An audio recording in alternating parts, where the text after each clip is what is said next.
collapsed. At one point during the 1992 U.S. Open, Gil Morgan became the first player in the history of that championship to reach 12 under par. No one had ever stood that far below par at a U.S. Open before him. He had a 7-shot lead. The record books had just been rewritten with his name, and then, in a single afternoon, he lost it all. But here is the part nobody talks about. That collapse was not the end of his story. It was not even close to the worst thing that ever happened to his legacy. Being forgotten was. Gil Morgan was born in 1946 in a small town in Oklahoma called Wewoka, the kind of place where everybody knew everybody, and nobody expected a future golf star to come out of it. His father worked in the cemetery monument business, carving stone for a living. There was no money for fancy lessons, no country club childhood. When Gil finished high school, no college offered him a scholarship, not one. He did not even pick up a golf club until he was 15 years old, late by the standards of most future professionals.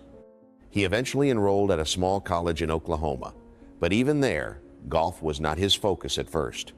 He did not join the college golf team until his junior year. And yet, somehow, by the time he graduated, Gil had earned honorable mention, All-American honors. Most young golfers with real talent rush toward the professional tour the moment they believe they are ready. Gil Morgan did the opposite.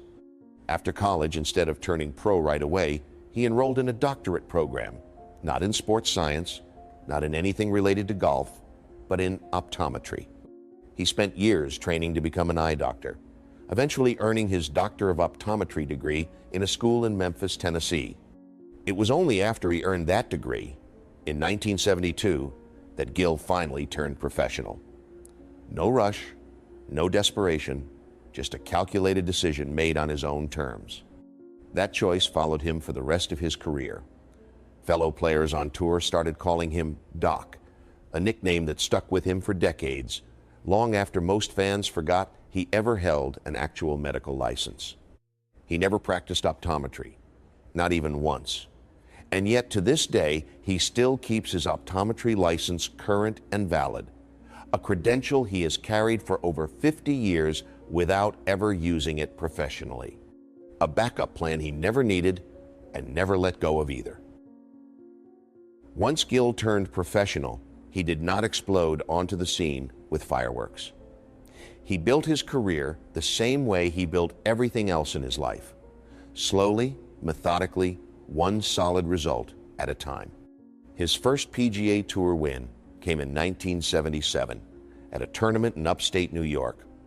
It was not a major, it was not a headline moment, but it was proof that the careful, calculated optometrist could compete with anyone on tour.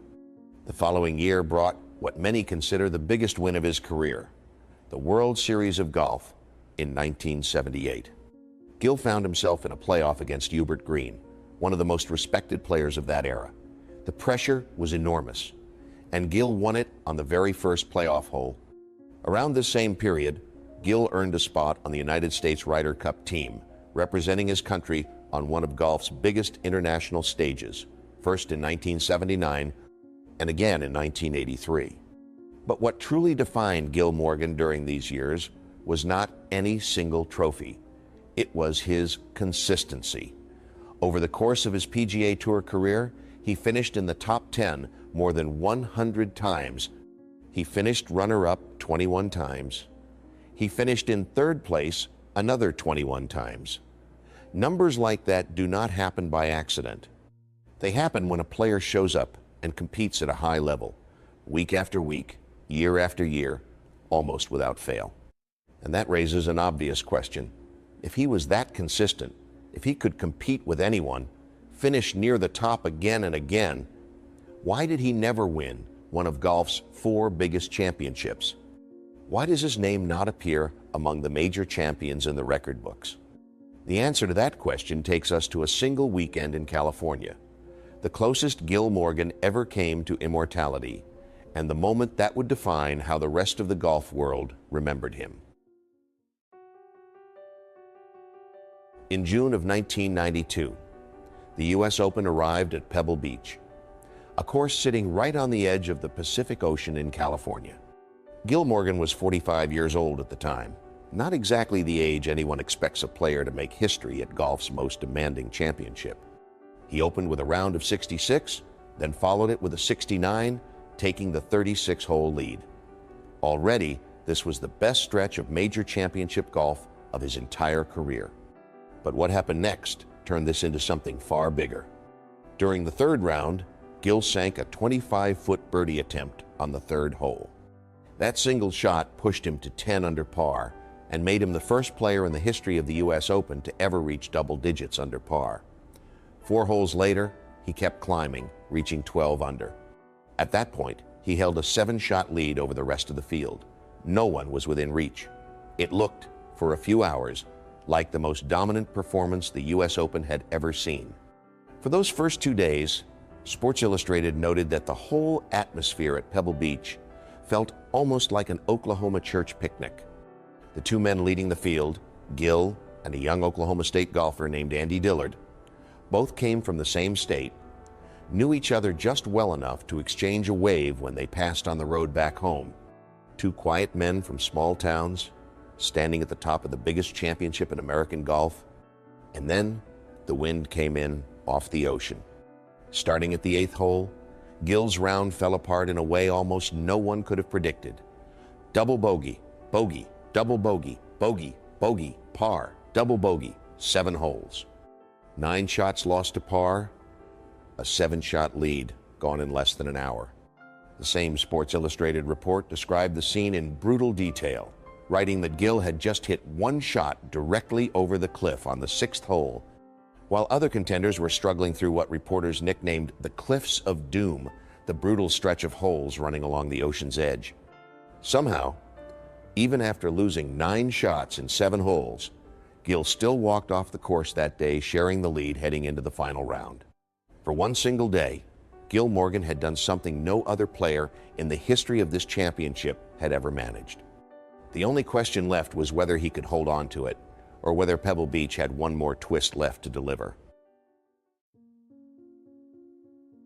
Sunday brought the final round of the U.S. Open, and Pebble Beach was not finished punishing the field. Gil Morgan, still sharing the lead heading into the day, shot 81.